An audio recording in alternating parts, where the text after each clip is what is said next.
Assalamualaikum warahmatullahi wabarakatuh. Halo para penonton setia SCTV dimanapun kalian berada.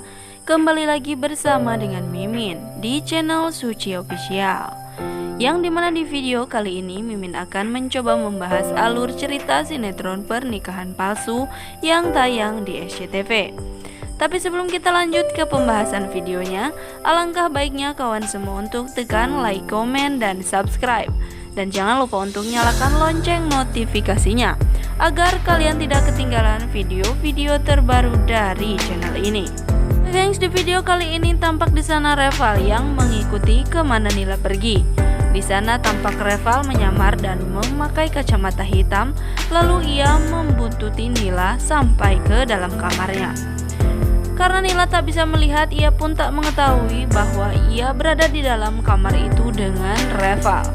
Reval terus memperhatikan gerak-gerik Nila sampai ketika Nila ingin berganti pakaian pun di sana Reval terkejut karena Nila benar-benar berganti pakaian. Lalu kemudian di sana tampak Nila terlihat sangat sedih. Reval pun bingung mengapa Nila begitu sedih. Ia berkata di dalam hatinya, apakah ketika suaminya meninggal Nila sedih seperti itu? Lalu kemudian di sana setelah sholat dan lain sebagainya, Nila pun memutuskan untuk tertidur. Dan di sana ketika Nila tertidur pulas, Reval pun berkata bahwa ia akan memulai aksinya. Lalu kemudian di sana tampak Reval merusak semua barang-barang yang berada di kamar hotel milik Nila, termasuk bantal-bantal dan semuanya ia merobek dan merusaknya. Lalu kemudian ia pergi ke kamar mandi dan ia menyalakan keran air sampai air itu pun keluar ataupun membludak. Di sana Nila tak sadar apapun karena ia tertidur cukup pulas. Reval pun merasa sangat puas karena rencananya telah berhasil. Ia berkata, "Tidurlah Nila, seusai ini kau tak akan lagi tidur di kamar ini karena kau pasti akan diusir dari hotel itu dan harus membayar ganti rugi yang cukup besar." Tampak di sana Reval tak menyisakan apapun, ia pun merusak semua barang-barang yang ada di kamar Nila. Setelah itu ia pergi bergegas meninggalkan ruangan tersebut. Pun berpindah kepada Sandres yang baru saja tiba di rumahnya dan ia pun terus memikirkan Nila dan ia tiba-tiba saja merindukan Nila. Ia bingung mengapa ia memiliki perasaan seperti itu terhadap Nila. Ia kembali menepis perasaannya itu karena ia tahu Nila telah memiliki suami yaitu Evan. Dan tiba-tiba saja ketika ia ingin pergi ke kamarnya, ayahnya datang menemui dirinya. Lalu kemudian di sana ayahnya menyuruh Sanders untuk memecat Nila dari kantornya. Di sana Sanders pun menolak. Ia berkata bahwa itu bertentangan dengan prinsip hidupnya. Ia harus memecat seseorang jika seorang tersebut melakukan kesalahan. Lalu karena takut Sanders mengundurkan diri dari kantornya, ayah Sanders pun membiarkan Nila bekerja di kantornya dan ia tak bisa membujuk Sanders. Keesokan harinya Nila yang baru saja terbangun dari tidurnya. Ia pun bingung mengapa ia mendengar suara air mengalir di kamarnya dan ia pun langsung melaporkan semua kejadian itu kepada petugas hotel. Dan alangkah terkejutnya Nila ketika petugas itu mengatakan bahwa barang-barang yang berada di kamar Nila semuanya rusak. Nila pun bingung karena ia tak merasa melakukan semua itu. Dan ia pun akhirnya diusir dari hotel tersebut karena hotel itu mengalami kerugian yang cukup besar.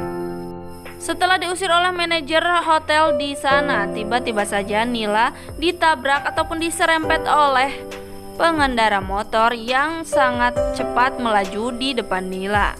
Lalu setelah itu handphonenya pun berdering. Rupanya Reval menelpon Nila dan mengatakan bahwa kau akan merasakan kepedihan ataupun kehancuran yang lebih dari ini.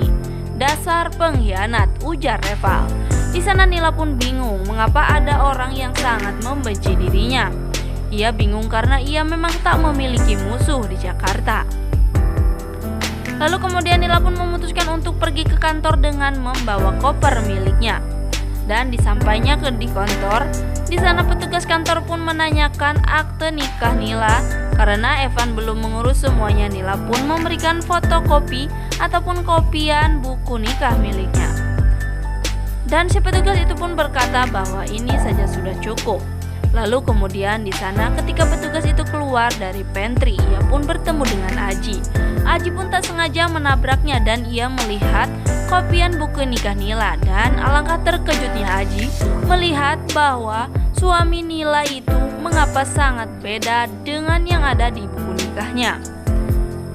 Di buku nikah itu terlihat bahwa lelaki yang bersanding bersama dengan Nila bukanlah Evan. Di sana Aji pun bergegas untuk menanyakan kepada Nila. Tetapi sesampainya di pantry, Cynthia tampak memergoki mereka berdua dan Cynthia pun marah. Lalu kemudian di sana Cynthia pun menyuruh Aji untuk kembali ke kantornya, sementara Cynthia menyuruh Nila untuk mengambil shawlnya di dalam mobil. Karena Nila pun disuruh secara paksa oleh Cynthia, ia pun bergegas pergi. Sementara Cynthia mengerjai koper milik Nila. Di sana tampak ia pun merusak koper Nila hingga pakaian Nila berhamburan. Nila pun terkejut mengapa kopernya itu bisa rusak seperti itu. Dan datanglah Sanders menolong Nila. Dan pada kesempatan itu ayah Nila juga datang dan menyuruh Sanders untuk tidak membantu Nila. Sementara itu Nenek Yani yang kehilangan cucu kesayangannya yaitu Evan, ia pun langsung bergegas pergi menuju rumah Vania. Di sana Nenek Yani sangat yakin bahwa Evan berada di rumah Vania. Tetapi setelah ia mencari-cari, ia tak menemukan cucunya tersebut. Dan Vania berkata bahwa ia juga kehilangan Evan. Ia juga tengah mencari-cari Evan. Nenek Yani pun bergegas pulang kembali ke rumahnya dan memberitahu ayah Evan bahwa Evan menghilang. Tetapi ia sangat terkejut. Ayah Evan tidak percaya sama sekali kepada Nenek Yani. Ia berkata bahwa Evan telah dewasa, tidak mungkin ia menghilang. Melihat perangai ayahnya itu, Nenek Yani pun akhirnya melaporkan kejadian itu kepada pihak kepolisian.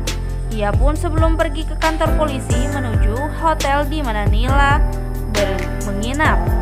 Dan alangkah terkejutnya Nenek Yani karena Nila telah diusir dari hotel tersebut dan ia bingung kemana lagi harus mencari Nila. Ia kasihan terhadap Nila yang luntang-lantung sendiri di luaran sana. Nah guys, bagaimana menurut pendapat kalian? Bukankah semakin seru dan semakin menarik saja kan? Saksikan terus sinetron Pernikahan Palsu yang tayang di SCTV pukul 15.30 waktu Indonesia Barat. Dan bagi kalian yang baru saja bergabung dengan channel ini, silakan tuliskan pendapat kalian di kolom komentar. Terima kasih. Wassalamualaikum warahmatullahi wabarakatuh.